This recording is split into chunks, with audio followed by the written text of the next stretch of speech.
Sa unang tingin, isa lamang itong normal na kasino. Mga ilaw, magagandang lugar, at mga taong umaasang manalo. Pero ang hindi nila alam, may isang lamesa na hindi pera ang taya, kundi ang kapalaran ng buhay mo sa lugar na ito. Dito nagsimula ang kwento ni na Alvin at Mark, dalawang magkaibigan na hindi naniniwala sa tinatawag na malas. Isang gabi, pauwi na sila sana galing sa bayan.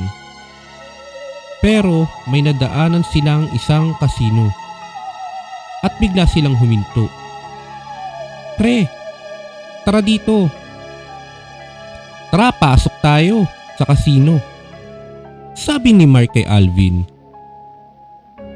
Isang kasinong tago, walang pangalan, at hindi ganong kilala ng mga tao. May usap-usapan pa nga na marami daw dumadayo dito.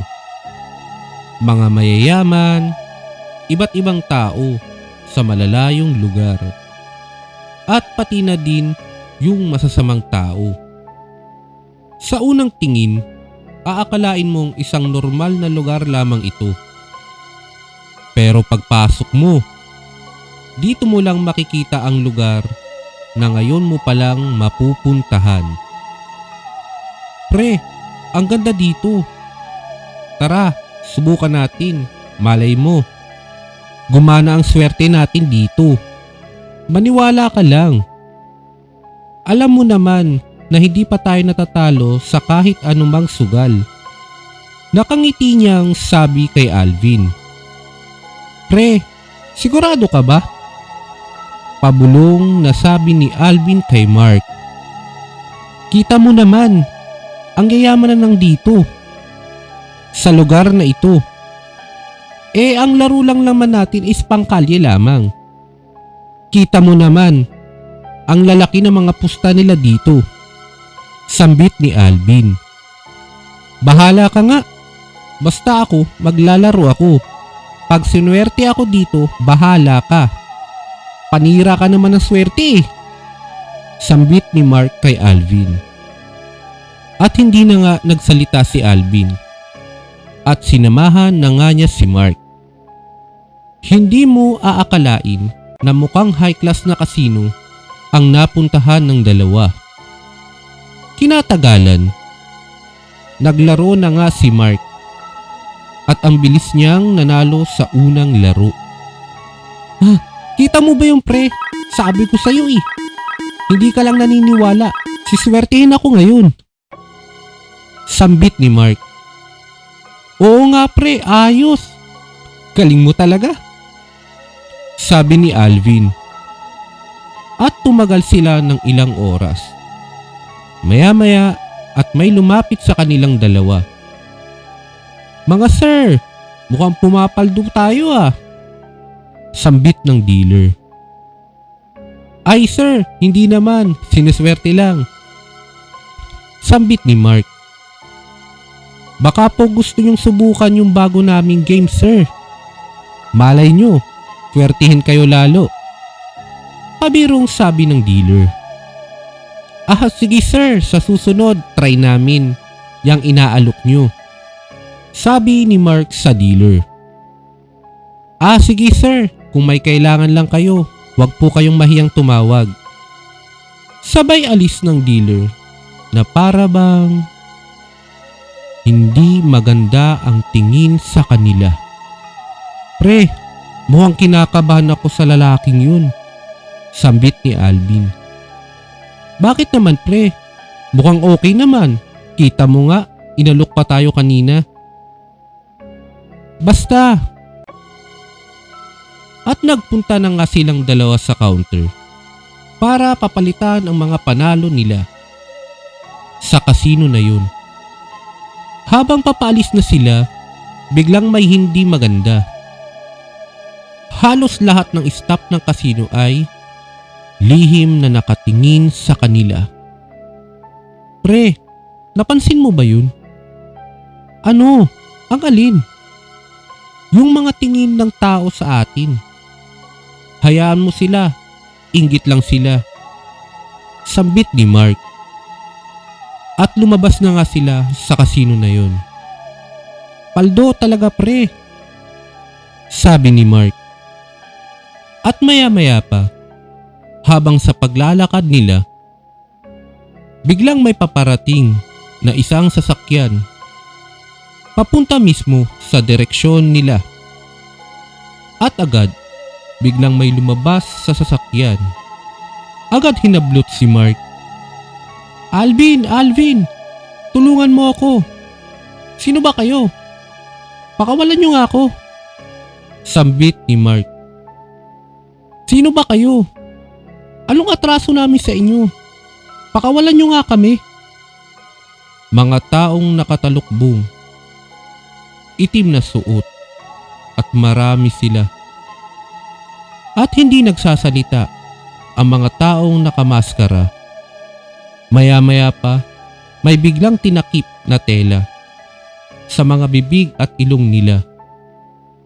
At agad silang nawalan ng malay. Pagkalipas ng isang oras, nagising si Mark na nakatali ang mga kamay at paa sa isang upuan at nakabalot ng sako ang ulo nito. Alvin! Alvin! Asan ka na? Tulungan mo ako dito. Pero walang nagsasalita. Maririnig mo lang ang mga makinang nakabukas at patuloy na umaandar na hindi mo alam kung saan. Maya-maya pa, nagkamalay si Alvin. Mark! Ikaw ba yan?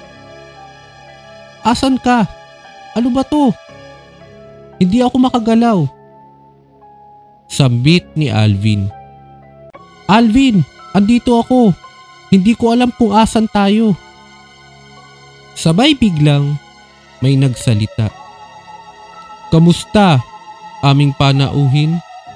Maligayang pagdating sa aming lugar. Sino ka? Anong pakay mo sa amin?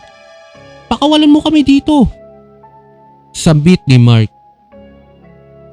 At biglang tinanggal ang mga sakong nakalagay sa kanilang ulo. Alvin! Mark! Sambit nila sa isa't isa. Nang makita na nila ang mga kinatatayuan nila, isang lamesa, 2 upuan, mga baraha, at higit sa lahat, mga kagamitan sa paligid nila. Biglang nagsalita ang lalaking nakaitim.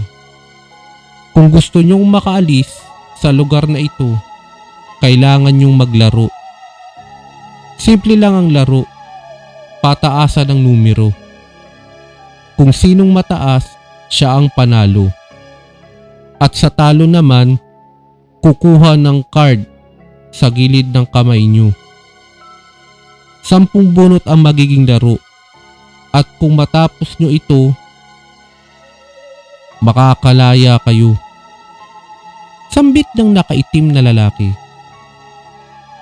At biglang may katahimikan. At ang maglalaro ay silang 2. Mark, ano ba to? Ayoko pang mamatay.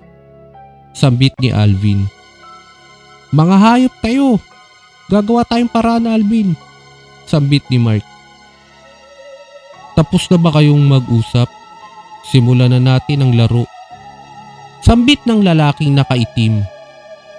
At lumabas na nga ang isang tao na nakaitim din. Dala-dala niya ang baraha pag upo sa gitna nila. At binalasa ang baraha. Kung hindi nyo kukunin ang baraha na nakalapag sa harap nyo, matapos ang 10 segundo, hihigpit niyang lubid sa liig nyo. Sabi ng lalaking nakaitim. At nag-umpisa na nga ang laro. Unang round. Mark 8. Alvin 6. At kumuha nga si Alvin ng isang card at agad niya itong tiningnan. Isang pako.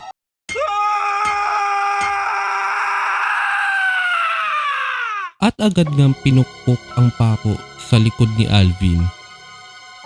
Napasigaw si Alvin sa sakit at sinabing ayoko na. At sabi ng lalaking nakaitim, tuloy pa rin ang laro. Pangalawang round.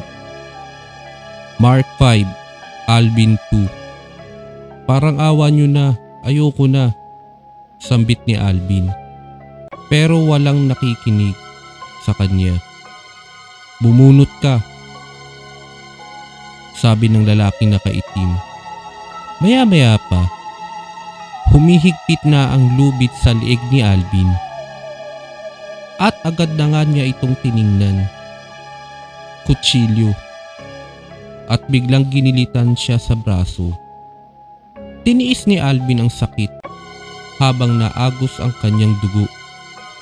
Pangatlong round. Mark 4, Alvin 6. Agad kinabahan si Mark ng oras na yun. At bigla niyang binuklat ang card na nasa kamay niya. Butcher knife. At agad kinuha ang kamay ni Mark. At biglang tinaga ang kanyang daliri. Napahiyaw si Mark sa sobrang sakit. Pang-apat na round. Mark 6, Alvin 6. Tabla ang laban. Pang-limang round. Mark 6, Alvin 4. Kumuha ulit si Alvin ng card na nanginginig ang katawan at tiningnan niya ito. Bakal at baga. Maya-maya kinuha ng lalaking nakaitim ang bakal sa nagbabagang apoy at biglang dinikit sa dibdib ni Alvin. Halos mahimatay si Alvin ng oras na yun. Pang-anim na laro. Mark 4, Alvin 5. Bumunot ulit si Mark ng card at nang makita niya ito, chainsaw. At nagimbal si Mark nang kinuha ng lalaking nakaitim ang gamit at pinaandar ito.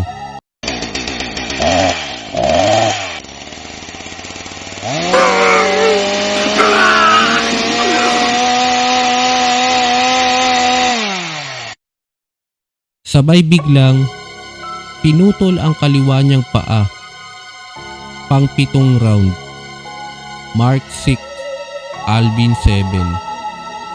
At bumunot ulit si Mark. At nang makita niya, isang drilling machine at biglang tinusok sa tagiliran ni Mark. Parang awa niyo na, sambit ni Mark. Pang-walong round. Mark 7, Alvin 7. Tabla ang laban. At nagsalita ang lalaking nakaitim. Tuloy ang laro. Sa mga oras na yun, hindi na kaya ng dalawang tumuloy pa. Pang-siyam na round. Mark 3, Alvin 9. Sa pagkakataon na yun, na parang iba na parang iyon na nga ang huli nilang pagkikita. Nang bumunot si Mark at nang nakita niya ang card na iyon, tumingin siya kay Alvin at sinambit ang mga salitang salamat sa lahat at sa muli nating pagkikita na nakangiting sabi niya. Sabay biglang pumutok